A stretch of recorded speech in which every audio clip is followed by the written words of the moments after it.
Hi everyone, my name is Bang. I was a student at Long High School for the Gifted, class of 2012 in chemistry.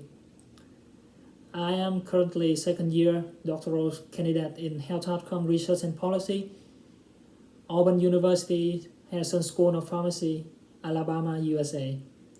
I would like to thank Ms. Tao for inviting me to give this talk, and thank you all for your listening. In today's talk, I will talk a little bit about my story of learning English. So 10 years ago, I joined out of school with just a decent level of English. To be honest, my reading skill was good, since I had a large pool of vocabularies, but my listening, my writing, and my speaking were not. So at that time, I believe most of us consider English as a course rather than an essential skill. So we focus on reading, vocabularies, and grammars rather than other components. And we believe like this was enough for the class. I knew that English was important, but clueless about how important it was. And I think the students in social science, especially those in special class for English, were better than us as they had more time exposed to it. The materials for learning English were limited, and not many English centers were available at that time. However, having some basic English made me feel less challenging, and I was totally confident in getting good grades in tests and exam. Then I first came to the University of Medicine and Pharmacy in Ho Chi Minh City. I didn't select an English track for my study. Some senior student told me that I would have more chance to go abroad if I select a French track. And after 3 years learning French, I got a DELF B1 certificate, which is good enough to go abroad. However, I realized that it's difficult to find a French-based program at that time that fits my passion in public health and statistics. Then I restarted my English plan in the middle of the third year, just reading some Bibles in pharmacy education. However, I don't have any specific plan getting IELTS or TOEFL certificates. Until my final year, I sped up the learning process. I plan to change many things, such as the work environment. I turned them into English. I improved my listening skill by watching documentaries, listening to scientific channels on YouTube, or listening to podcasts. For the reading skill, my goal is to learn 20 new vocabularies per day by different methods, such as reading newspapers, using stickers at different places around my rooms, and I follow a lot of fan page on Facebook, or I learn vocabularies via mobile app. I believe two remaining skills like reading and writing are the most challenging for Vietnamese people like us, as we don't have many chances to practice them every day. So I was seeking for a partner to practice speaking, and finally found a Colombian friend who is currently my good friend on Facebook. We met every weekend to have gossips, and I also found interesting to explore a new friend like him. I enhanced my writing skill by forcing myself writing something every day. This could be an essay, and a Facebook or Instagram status, or whatever I like. But I found with these activities I have chance to use the new vocabularies and the new structures that I learned from the reading. And I found that learning the writing skill is the most effective if you combine it with the reading at the same time. So generally, during a 6-month period, I spend 6 or 8 hours or a day on average learning English. So I got an IELTS score of 7.0 and found myself comfortable reading books, news, or communicate with foreigners in English.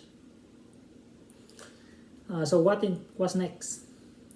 Upon completing 5 years of my undergraduate training in pharmacy at the University of Medicine and Pharmacy in Ho Chi Minh City, I worked as a teaching assistant in a private university, and at the same time I also serve as one of the leaders in a community project to enhance the use of evidence-based practice among healthcare professionals like pharmacists or physicians. I also started to prepare my application for doctoral training in the US, and based on these activities I have broadened my network. I have strengthened my profile and improved other interpersonal skills. I obtained my IELTS score in my final year at university, as I mentioned before. I was not satisfied with the score, although it was not bad at all. Then I realized that I had to keep on studying and learning English after getting IELTS, and I took another English test, which is required for graduate level in the US. It is called graduate record examination, or GRE, more than 1 year later, as I remember.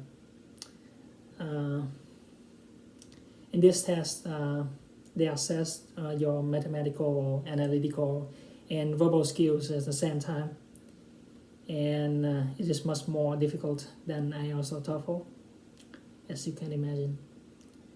And after taking the GRE 2 times, I found my score competitive enough for the application to the US.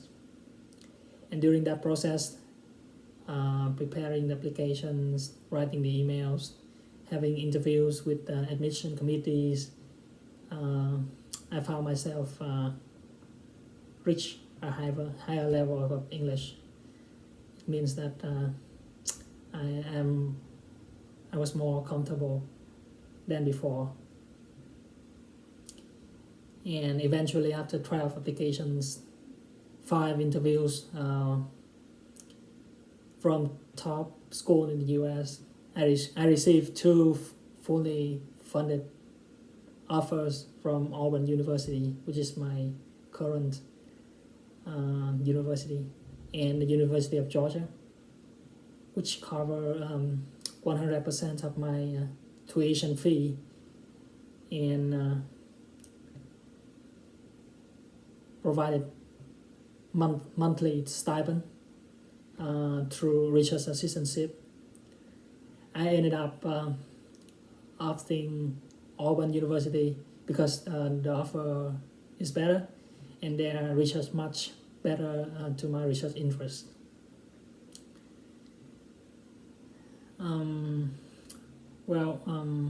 The key lesson I learned from 3 years in Long High School for the Gifted was self-learning.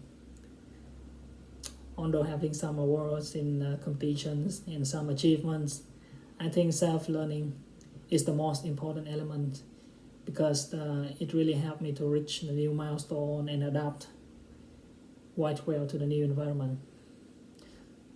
And to me, self-learning is a lifelong skill, and I really appreciate that my teachers for their guidance during 3 beautiful years of my life at Long High School for the Gifted. So currently my work focus on taking courses, doing research by analyzing data, writing reports and scientific paper. So far I had 3 papers published and some others are submitted to scientific journals.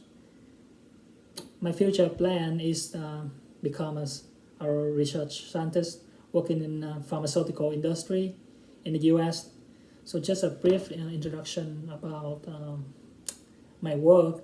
I use healthcare data to evaluate the safety and effectiveness of the medications or health services, and these evaluations may contribute to the changes in policy in the health system and support the healthcare decision making.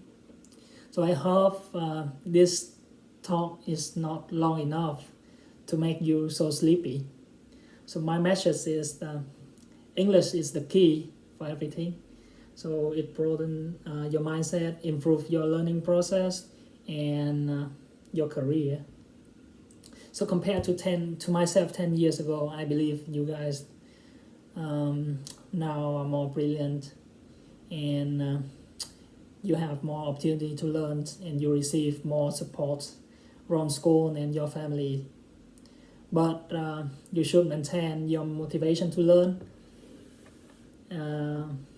not only English, day by day and years to years. So my advice is targeting an English certificate is not the end of your learning process, but just a start. And I believe you have a huge amount of energy to get it. I remember a quote by a very famous guitarist, Tommy Emmanuel, that life is not a rehearsal. You better get on with it. Thank you for your listening. I hope you have a great weekend. So if you have any question, you can reach out to me by my email, and I will provide my email to Ms. Tao. Thank you so much, and we'll see you.